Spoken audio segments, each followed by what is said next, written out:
नमस्कार, मैं हूं शबी हैदर। आप देख रहे हैं के न्यूज़ द इंटरव्यू के आज के एपिसोड में मेरे साथ एक महान व्यक्तित्व, एक आकर्षक व्यक्तित्व जनाब JS मिश्रा साहब। सर, बहुत बहुत आपका शुक्रिया, बहुत बहुत धन्यवाद हमको समय देने के लिए। आभार। बहुत धन्यवाद सर। JS मिश्रा एक बहुत ही लाजवाब इंसान हैं, कवि हैं, IAS अधिकारी हैं और एक वर्सटाइल पर्सनैलिटी के मालिक हैं। मेरे इनसे बहुत सारे सवाल होंगे, इनको जानने की कोशिश करेंगे, इनके बारे में जानने की कोशिश करेंगे और इनके अंदर का जो इंसान है उसको बाहर लाने की कोशिश करेंगे।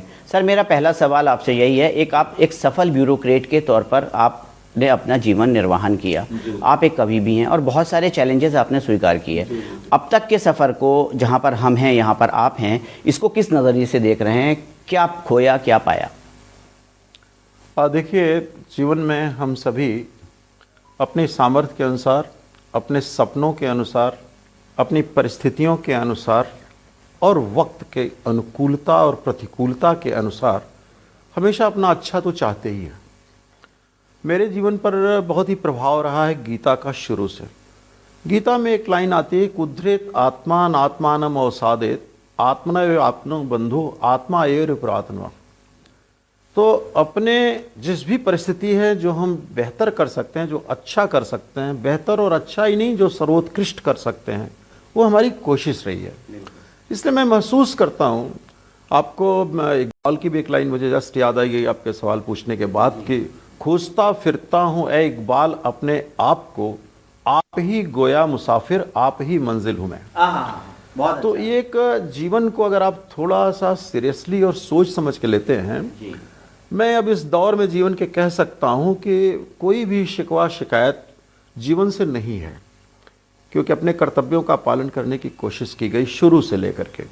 तो मैं आपको महसूस करता हूं कि मैंने एज ए ब्यूरोक्रेट भी मेहनत की और अपने जो व्यक्तित्व से, जहां तक कविता का सवाल है, लोगों के काम धाम करने का सवाल है, सामाजिक सेवा जिस माहौल में हम थे, तो महसूस करता हूं कि एक सफल जीवन आज तक का ईश्वर की कृपा से, समाज की कृपा से, बुजुर्गों की कृपा से कोई बहुत मुझे कोई शिकायत जरा भी नहीं है। शिकायत नहीं है सर, ईश्वर का आप पर मेहर है, आपने जो भी किया परफेक्ट किया और आपका जो एंड रिजल्ट था वो परफेक्ट आया।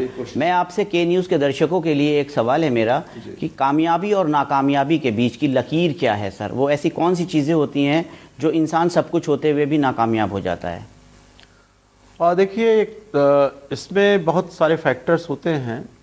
पहली बात तो अपनी क्षमता के अनुसार, अगर आप 5 किलोमीटर की रेस नहीं दौड़ते हैं और केवल 300 और 500 1 किलोमीटर तक में आपकी महारत है, तो आपको उस रेस का भी अंदाज होना चाहिए, उतनी तैयारी करके दौड़ना चाहिए। कई बार आजकल जो समाज हो गया है, आज का नहीं, समाज महाभारत काल से लेकर के हर युग में रहा है कि कई बार कहते हैं ना, जो गोल पोस्ट बदल दिए जाते हैं। तो जो एक्सटर्नल फोर्सेस हैं, जो बाहरी ताकतें हैं, कई बार वो भी आपकी असफलता के कारण बनते हैं, जिनमें आपका कोई दोष नहीं होता। बाकी दुनिया में देखिए, दुनिया पूरी संचालित है, तो बात आती है कि राग और द्वेष से व्यवहार संचालित होते हैं। राग इज लाइकिंग एंड द्वेष इज रिपल्सन, न कम पसंद करना। तो कई बार कई लोगों को आप पसंद होते हैं, या तो उनके गुणों के अनुकूलता के लिहाज से, या वो जो वो कहानी द्वेष वाली कहानी है। तो आपकी सफलता असफलता केवल आपका अपना स्वयं का मूल्यांकन नहीं होना चाहिए है, तो कि मेन एक्टर तो आप ही हो, लेकिन बहुत सारी फोर्सेस, समय कई बार प्रभाव डालता है, उसका परिस्थितियां प्रभाव डालती हैं, कुछ अननोन अनिश्चित परिस्थितियां होती हैं तो प्रभाव डालती हैं। तो लाइन तो बहुत, अगर आप कैरियर की बात करें तो उसमें तो लाइन बहुत थिन है, लेकिन अगर जीवन की बात करें तो उनमें दृष्टिकोण कैसा है, उस पर सफलता और असफलता दोनों निर्भर करती है। दृष्टिकोण कैसा है, उस पर सफलता और असफलता निर्भर करती है। ऐसे IAS अधिकारी थे निश्चित तौर पर, जिनको जो जिम्मेदारी मिली उसका निर्वहन उन्होंने सफलतापूर्वक किया और फिर ये डेपुटेशन में मुंबई चले गए, माया नगरी चले गए। तो माया नगरी जब आप पहुँचे हैं तो उस 5 साल के उस कार्यकाल को आप क्या नाम देंगे, कैसे पहचानेंगे, क्या उस चीज़ को उसको कहें? देखिए, मुझे भारत सरकार का डिप्यूटेशन मैंने नहीं किया था तब तक, क्योंकि 1-2 बार मेरा प्रोग्राम बना वहाँ जाने का। माननीय अटल जी जब प्रधानमंत्री थे तो मुझे प्रधानमंत्री कार्यालय के लिए भी विचार विमर्श किया गया, लेकिन यहाँ जो ये उनकी कॉन्स्टिट्यूएंसी थी, तो यहाँ जो मैं कार्य कर रहा था सचिव आवास और नगर विकास और विभिन्न कैपेसिटीज में, उसकी वजह से तत्कालीन मंत्री जी ने वहाँ नहीं जाने दिया। फिर उसके बाद का जो दौर आया उसमें मैं भी एक डिप्यूटेशन करना चाहता था। बॉम्बे का इंटरेस्ट हमारा ये था कि एक मुझे जो अपॉर्चुनिटी मिल रही थी वो गांधी जी से संबंधित खादी का, जो अब थोड़ा उसमें उतना उसकी वो नहीं थी, महत्ता थी, लेकिन एक अच्छा माहौल था। मैंने देखा, उनका एक्ट देखा और उस चेयर की जो संभावनाएं देखी। खादी ग्रामोद्योग आयोग, उसके मुख्य कार्यकारी अधिकारी का पद था। बॉम्बे उसका मुख्यालय था, हमारा दिल्ली मुख्यालय था, दोनों मुख्यालय थे हमारे, और पूरे इंडिया में कार्यालय थे। मुझे लगा कि हम यहाँ फिर एज ए जिला मजिस्ट्रेट, एज ए एमडी, हम लोग जनता से ज़्यादा जुड़ते हैं, ज़्यादा काम करते हैं, तो अपनी सेवा समाप्त पूरी करने से पहले एक अवसर फिर है मुझे पूरे हिंदुस्तान के लोगों के लिए कुछ करने का। एंड आई टेल यू, मैंने करीब अपने पीरियड में कोई अपनी प्रशंसा की बात नहीं, पूरी टीम ने काम किया, हजारों लोग काम कर रहे थे उसमें। कश्मीर से लेकर के नॉर्थ इंडिया तक में मैं हर 10वें दिन नॉर्थ इंडिया गुवाहाटी में मीटिंग करता था या शिलोंग में करता था, क्योंकि उनको 10% बजट वहाँ का होता है, 1.5% 2% की पॉपुलेशन है। How to use that budget, कोशिश की मैंने जितना एम्प्लॉयमेंट सिचुएशन हो सके। उसमें कश्मीर भी बहुत दिक्कतें थी, हम लोगों ने प्राइम मिनिस्टर से एम्प्लॉयमेंट जनरेशन प्रोग्राम एक होता था, उसके थ्रू वहाँ काफ़ी काम किया और करीब 15 लाख रोजगार के अवसर सृजित किए अपने 5 साल के पीरियड में। बहुत बड़ा आंकड़ा है जी, तो मैं उसे बहुत सफलता के रूप में यूँ देखता हूँ। दूसरा ये रहा कि हमारी कविताएं और गीत मैं लिखता रहा हूँ बहुत पहले से। मैं आ रहा था उसी पे। अच्छा, तो उनको एक दो लोग बाई चांस मिल गए वहाँ। बॉम्बे की एक सर्किल है, बस शुरू में तो थोड़े दिन नहीं पसंद आता, फिर बॉम्बे पसंद आने लगता है। ठीक है, किसी महानगर के लिए ये बात सही हो सकती है। सवालों का सिलसिला जे.एस. मिश्रा के साथ। एक बहुत बड़े कवि हैं, बहुत सारी किताबें छप चुकी हैं, और मैं सर से निवेदन करूंगा कि अपना कोई एक अच्छा सा गीत, एक अच्छा सा जो बिल्कुल दिल के करीब हो और जो बहुत ही फेमस हो सर, उसको थोड़ा सा। गीत जो भी उठे कंठ से आज तक, उनको गा न सका गुनगुना न सका, भाव अंतर में आते निरंतर रहे, शब्द दे न सका स्वर सजा न सका, उनके आने की पदचाप आती रही, वेदना नित सृजन की सताती रही, शब्द उड़ते रहे मेघ बनकर मेरे, मेघदूतों का संदेश पा न सका। एक जब कैम्ब्रिज में अभिषेक पढ़ते थे तो उनके बर्थडे के एक दिन पहले मैंने रिंग किया कि तुम्हें क्या चाहिए, तो उसने कहा कि पापा हमारे लिए कविता लिखती है। कविता का शीर्षक है युग गीत उसी के गाएगा। यस, युग गीत उसी के गाएगा, बहुत फेमस कविता। जी जी है, लोग करते हैं, फरमाइश करते हैं। वो ये है कि जिसके मन में उत्साह व्याप्त, जिसके मन में उत्साह व्याप्त, अनगिनत स्वप्न हो चेतन में, सब सुखी सुयश के भागी हो, यह सतत भाव जिसके मन में, जिससे आह्लादित बाल वृंद समवय जिससे मिल हर्षित हो, जो शांत क्लांत हित है तत्पर, जो ज्येष्ठ जनों का है प्रियवर, जिसके पद चिन्ह शिलाओं पर, गाथा सागर की लहरों पर। इसमें आप समझ सकते हैं कि गांधी, विवेकानंद, नेल्सन मंडेला, मतलब मैंने एक चित्र है उन लोगों के बारे में। बहुत अच्छा, युग गीत उसी के गायका। निश्चित तौर पर जे.एस. मिश्रा के बारे में जितनी भी बात की जाए, मुझे ऐसा लग रहा है कि वो कम है और उस पर और ज़्यादा जो है वो बात करने का मन कर रहा है। सुशांत यूनिवर्सिटी के चांसलर हैं सर आप इस समय मौजूदा तौर पर, और निश्चित तौर पर हायर एजुकेशन से रिलेटेड आप सारी चीज़ें हैं। क्या कारण है कि भारत में, हमारे जैसे देश में, जहाँ पर कैलिबर की कमी नहीं है, जहाँ पर चीज़ों की कमी नहीं है, तो हायर स्टडीज़ में जो है वो रेशियो, और अगर हम उसका देखें तो थोड़ा सा गैप ज़्यादा आ रहा है सर। देखिए, ये भी जो भारत सरकार की न्यू एजुकेशन पॉलिसी आई है, उसका भी यह उद्देश्य है कि इसको बोलते हैं कि ग्रास एनरोलमेंट रेशियो, तो हायर एजुकेशन में जो ग्रॉस एनरोलमेंट रेशियो है वो हमारा करीब 25-26% के पास है। तो उसमें यूनिवर्सिटी ओवरऑल उद्देश्य तो वो बहुत बड़ा प्रश्न है, उसका उत्तर हम दे सकते हैं। नहीं, वो ये है कि देखिए, कुछ तो जो रोजी रोटी की समस्या है देश की, जो आज भी संसाधनों के एक अनइवन के समरूप न वितरण होने का जो प्रश्न है, जो हर देश इससे स्ट्रगल करता है। और हिंदुस्तान वे देश जो बाद में स्वतंत्र हुए हैं, उनके लिए तो रोजी रोटी सबको दे देना बहुत बड़ा प्रश्न है। देश बड़ा, हाँ, आबादी भी एक, हाँ, कोशिश चल रही है।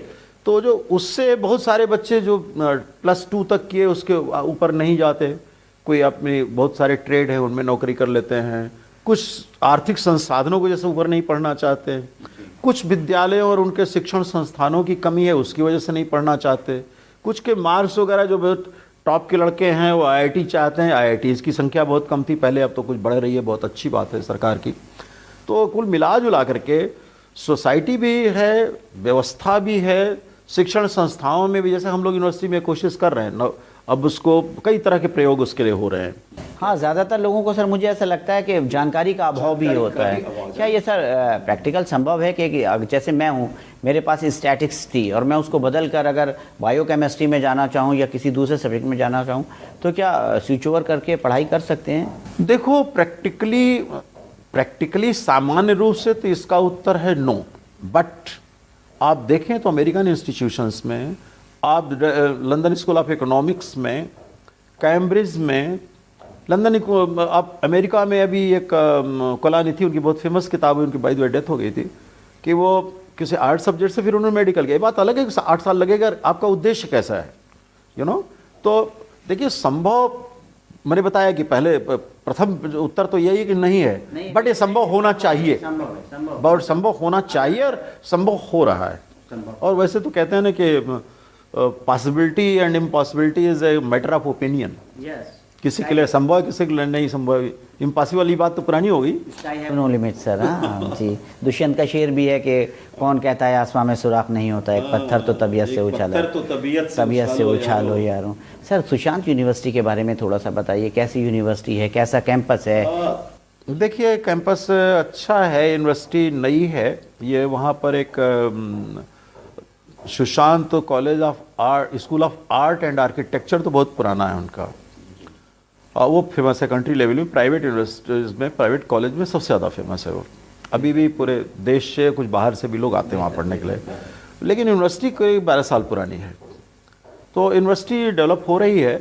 आज की डेट में करीब वहाँ 2500 बच्चे हैं और 300 के आसपास teaching faculty and non faculty है। 204 तो टीचिंग स्टाफ है, रेस्ट हुए हैं।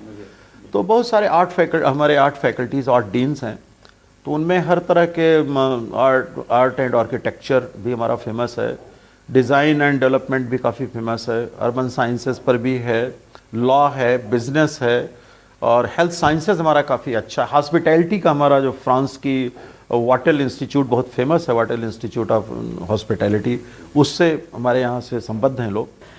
मेरा सवाल, अगला सवाल सर आपसे ये है कि जीएस मिश्रा अपने आप में एक संपूर्ण व्यक्तित्व है, लेकिन ईश्वर के कर्म से, लेकिन जब मंच से, जब आप कभी एयरपोर्ट पे, कभी किसी पब्लिक प्लेस पे, पब्लिक डोमेन में, जब कोई आपको कहता है कि देखो ये प्रोफेसर अभिषेक मिश्रा के पिताजी जा रहे हैं, मंत्री हैं आप, के न्यूज़ के दर्शकों को मैं काफ़ी देर से बता रहा हूँ कि उत्तर प्रदेश के cabinet minister professor Abhishek Mishra के वालिद हैं, पिताजी हैं जीएस मिश्रा जी, तब कैसा लगता है सर आपको?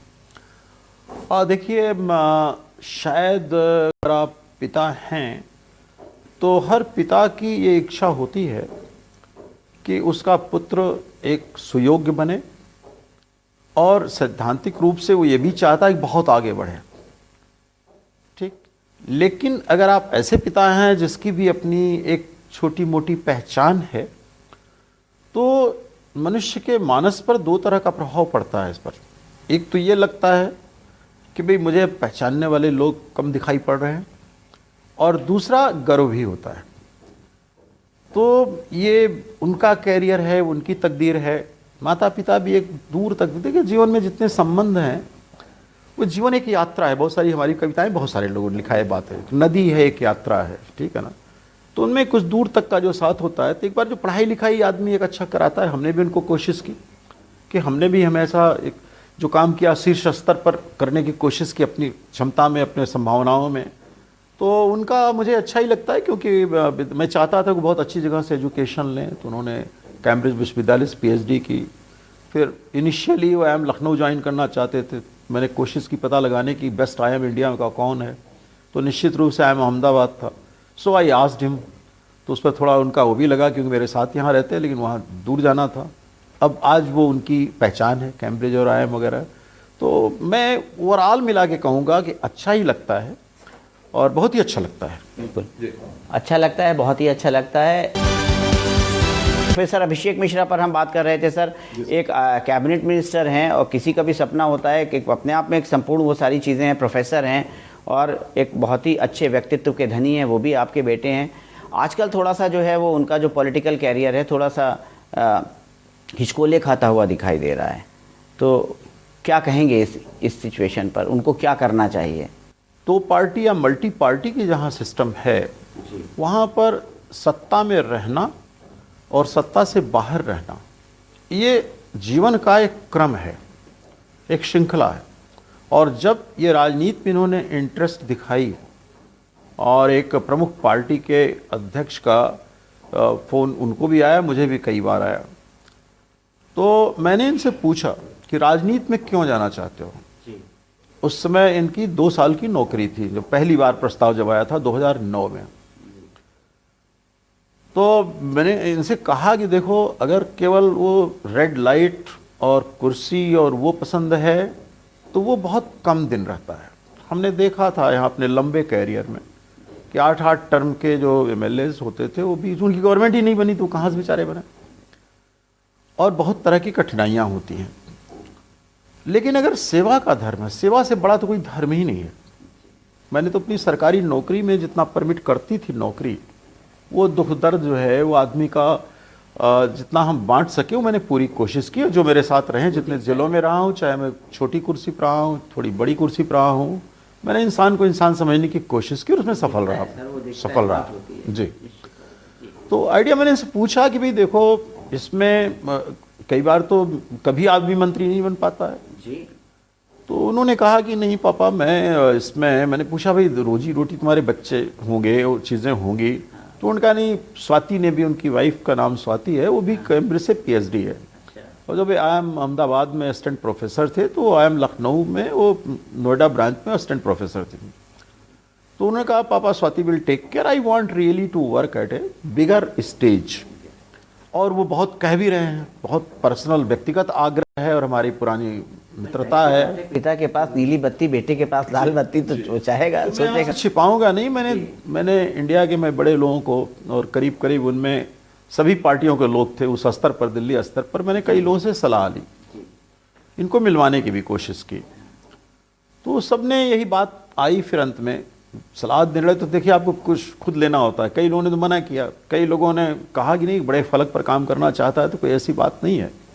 तो कुल मिला जुला करके मैं महसूस करता हूँ कि जब आपका डिफ़िकल्ट पीरियड है तो आप डिफ़िकल्ट है या नहीं है, ये आपके नज़रिए पर निर्भर करता है। एक तौर पर ये सुनना चाहिए उन लोगों के लिए जो थोड़ा सा परेशान है वक्ती तौर पर, लेकिन एक बहुत बड़ा फ्यूचर, एक बहुत बड़ा कैनवास के ऊपर उनका एक शेर है, भंवर से लड़ो तुंद लहरों से उलझो, भंवर से लड़ो तुंद लहरों से उलझो, कहाँ तक चलोगे किनारे किनारे। ठीक है ना।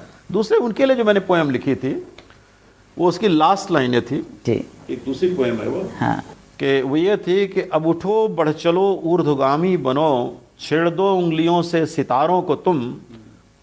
अब उठो बढ़ चलो ऊर्ध्वगामी बनो, छेड़ दो उंगलियों से सितारों को तुम। प्रातः के सूर्य सम यश प्रभा हो तेरी, भर लो मुट्ठी में अब चांद तारों को तुम। तो जो चांद तारों को मुट्ठी में भरने के सपनों पर जो तैयार किया गया है, उसको पावर में होने न होने से क्या फर्क पड़ता है समाज का। अभी कोरोना में वो 62 जिलों का उन्होंने दौरा किया, ठीक है ना। अब उसका कितना लाभ उठाता है व्यवस्था, वो बहुत सारे सवाल हैं। सर, जब बाबरी विध्वंस हुआ, बाबरी मस्जिद का जब जो सारी चीज़ें जो एपिसोड हुआ, उस वक्त आप मेरठ के डीएम थे शायद, मुझे याद आ रहा है जी। और शायद मेरठ उत्तर प्रदेश का एक ऐसा वाहिद ज़िला था जहाँ पर दंगा नहीं हुआ। जी नहीं हुआ कुछ। थोड़ा सा बताइए सर, कैसे आपने इतना बड़ा मिरेकल चमत्कार को जी। देखिए, मोटी बात ये होती है कि एक तो आप जहाँ कहीं जाता है जिला मजिस्ट्रेट, मेरी कोशिश ये थी कि 1 या 2 दिन में हम पूरा उनका गजेटियर पढ़ते थे। गजेटियर में अंग्रेजों ने जो भी, अब वैसे ऑब्सोलीट हो गए हों शायद, बट समाज कैसा है, व्यवस्था क्या है, इसका इतिहास क्या है। तो मेरठ में एक डिफिकल्ट जिला था, क्राइम कैपिटल कहते हैं सर मेरठ को। में अगर डीएम की गाड़ी तेज चले तो दुकानें बंद होने लगती थी, जिस दौर में हम गए थे। उसका अर्थ ये था कि डीएम और एसएसपी गाड़ी तेज जा रही, कहीं झगड़ा हो गया, कहीं दंगा हो गया, कहीं गोली चल गई है, ठीक है ना।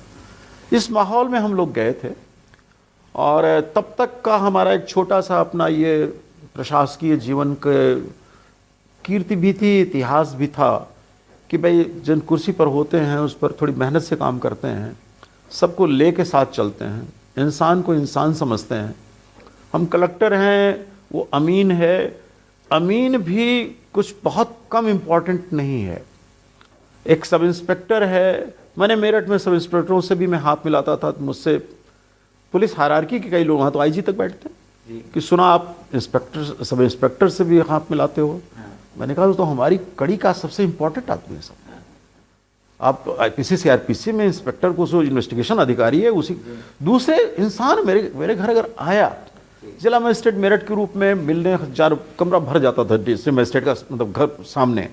मैंने कुछ नहीं, छोटी सी बात थी भाई, 15-20 चेयर लगा दो, एक नायब तहसीलदार साहब की ड्यूटी लगा दो कि पानी पिला दें इनको जो आए हैं, जब तक नंबर नहीं लग रहा है हमारे लिए। तो ये जो ह्यूमैनिटेरियन कॉन्सेप्ट्स होते हैं वो धीरे धीरे जाते हैं। मेरठ में माइनॉरिटी और मेजॉरिटी की परसेंटेज करीब करीब बराबर के आसपास है, तो कोशिश हमारी यही रही। आपको अगर वो बताएं कि हम मेजॉरिटी में भी गए, माइनॉरिटी के मोहल्लों में भी हम गए, मैंने देखा कि वहाँ पानी भरा हुआ है, वहाँ लाइट नहीं जल रही है, वो नहीं जल रहा है, बिना किसी के कहे मेरी ड्यूटी बनती थी। उस समय प्रशासक होते थे महापालिकाओं में, मेयर नहीं होते थे। मैंने उनसे कहा भाई तुम घूम करके देखो, लाइफ में स्टेक होना चाहिए, तो ताकि कोई लोग बरगला न सके। तो अगर आप कोई उनका समाज में उनकी देखभाल कर रहा है, तो इस तरह से मुझे 5-6 महीने मिले थे, लेकिन जनता से मेरा सीधा कांटेक्ट था। और मैं महापालिका है वहाँ, ले सिलेक्शन नहीं हुआ तो मैंने एक सिटी काउंसिल बनाई थी छोटी सी, जिसमें वहाँ के एमपी साहब से रिक्वेस्ट की थी, साहब आप भी आ जाया करो और हम भी बैठेंगे, शहर की क्या प्रॉब्लम्स है, जब तक चुनाव नहीं हो रहे हैं। तो चुनाव मतलब नगर पालिकाओं के चुनाव उस समय नहीं हुए थे जी।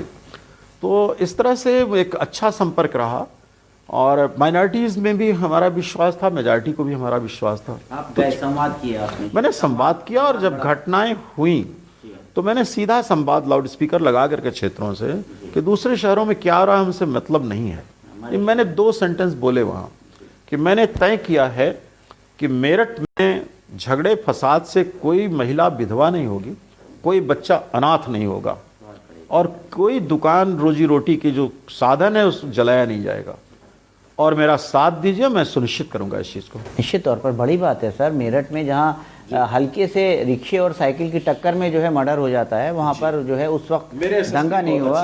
जी जी, तो निश्चित तौर पर टीम डीएम और एसएसपी की टीम एक टीम वर्क होता है। आपने सर एक और महान कार्य किया है, आपको साधुवाद है, ढेर सारा आपको जो है वो प्यार है। लखनऊ के शिया सुन्नी दंगों को भी आपने जो है जी, ये कैसे सर? मैं उसमें vice chairman Lucknow development authority था, लेकिन वहाँ पता लगा कि कुछ झगड़ा हो गया चौक साइड में। उसमें मुझे बताया गया कि साहब वो डीएम और एसएसपी के साथ भी मैन हैंडलिंग करने की कोशिश हुई वगैरह वगैरह। तो तत्कालीन मुख्यमंत्री जी ने बुलाया और देखो टीवी पर क्या आ रहा है। तो मेरे समझ नहीं आया मुझसे क्या मतलब, कुछ लोगों ने उन्हें सजेस्ट किया कि ये डीएम अच्छे डीएम रहे, 92 में पहले कुशल रहे, इनको डीएम बना दीजिए दोबारा। तो मैंने उनसे रिक्वेस्ट की, मुझे डीएम बना रहे हैं, तो जो मेरे साथ एसएसपी उस समय थे उनको भी 2 महीने के लिए, 1 महीने के लिए, और जो मेरा एडीएम था उसको भी कर दीजिए। तो इस तरह पोस्टिंग हमारे साथ एक टीम बनी। और जब मैं चौक पहुंचा रात को 3 बजे, तो वहाँ कोतवाली में पुलिस के लोग एक तरफ बैठे थे और प्रशासन के मजिस्ट्रेट्स एक तरफ बैठे थे। तो मुझे तो यही पहले दिखाई पड़ गया कि टीम तो एक हो तब कुछ कंट्रोल होगा। और फिर थोड़ा सा वहाँ पहुँचते ही एक माहौल बना कि भाई अब जो उचित है वही होगा। तो उसमें मुझे किसी सेक्ट के टॉप मैन को भी बंद करना पड़ा था। अब तो लोग सोच भी नहीं सकते, मैं नाम भी नहीं बताऊंगा जी। तो उसमें हमने बहुत ही संकोच नहीं किया, लेकिन हम लोगों ने ये कोशिश की कि उनके यहाँ जब गिरफ्तारी हो तो उसमें वीडियो इतने कॉमन नहीं थे कि पूरे वीडियो की लाइट में हो और लेडी फोर्स जाए जब गिरफ्तार हो तो लड़कियों को उनके होता है कोई ये न किसी के साथ कोई वैसी बात न हो, न कहने का चांस मिले। और फिर उनको यहाँ से हमने ललितपुर भेजा और उनके घर मैंने रिंग किया कि आपको किसी तरह की परेशानी की बात होती है, मेरा नंबर है। थोड़ी देर बाद फ़ोन कट गया, आपने कहा फ़ोन बिल्कुल नहीं कटेगा। और तो हम लोगों ने किया, फिर हम ही ललितपुर गए उनसे, हमने कहा भाई देखो जो पुरानी रिलीजियस बातें हैं कि इनको उत्तराधिकारी होना चाहिए था, उनको उत्तराधिकारी में बैठ के तय कर लो। इस सड़क पर अब 400 बरस बाद 400 बरस क्यों, 1000 बरस हो गए, 1100 हो गए, और ज़्यादा हो गए, 1400 1500 वर्ष हो गए, ठीक है ना। तो इन बातों को फिर एक समझौता उन लोगों का हुआ। उसके बाद मेरे ख्याल में शायद झगड़ा यहाँ नहीं हुआ है, यद्यप उसको बिल्कुल फॉर्मलाइज किया गया मेरे उत्तराधिकारी के पीरियड में, लेकिन वो एक अच्छा पीरियड था। मैंने बहुत इज्जत के साथ वहाँ उनको हम प्लेन से भेजे थे और स्टेट प्लेन से ले आए। बिल्कुल कुशल प्रशासक, लाजवाब व्यक्तित्व, एक कवि, संवेदनशील व्यक्तित्व के धनी जे.एस. मिश्रा के साथ आज का साक्षात्कार रहा। उनसे बहुत सारे सवाल पूछे और उनके जीवन के विभिन्न पहलुओं को जानने की कोशिश की। आपको हमारा ये इंटरव्यू कैसा लगा कृपया हमें मेल करके बताएं। द इंटरव्यू के आज के एपिसोड में बस इतना ही। शबी हैदर को इजाज़त दीजिए। नमस्कार।